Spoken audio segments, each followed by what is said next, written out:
Why is my Toshiba Cassette AC blinking? Quick fix and guide. A blinking light on a Toshiba Cassette AC can signal a dirty air filter, a clogged unit, a refrigerant leak, or a more serious electrical issue. Start by resetting the power to the unit and cleaning the filters, then check for blockages around the indoor and outdoor units. If the blinking continues, the light may be indicating a specific error code, and you should consult your user manual to read the code or call a professional technician to diagnose the fault. Reset the power. Turn off the power to your air conditioner at the circuit breaker or isolator. Wait 5 minutes. Turn the power back on to see if the light stops blinking. A simple reset can sometimes clear minor issues, indicating the system's internal components are likely still working. Clean the air filters, turn off the air conditioner, and circuit breaker again for safety.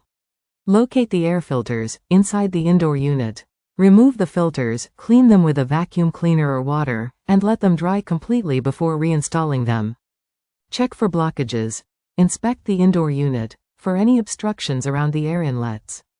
Check the outdoor unit to ensure nothing is blocking its airflow. Check for an error code. A blinking light on some Toshiba models may indicate a specific fault.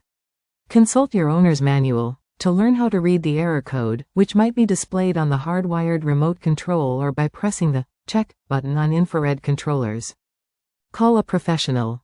If the light continues to blink after these steps, there might be an internal issue like a faulty thermistor, a refrigerant leak, or an electrical problem. Contact a qualified air conditioning technician to diagnose and repair the unit. They have the expertise and tools to safely handle refrigerant issues, inspect the PCB, printed circuit board, and address other complex problems.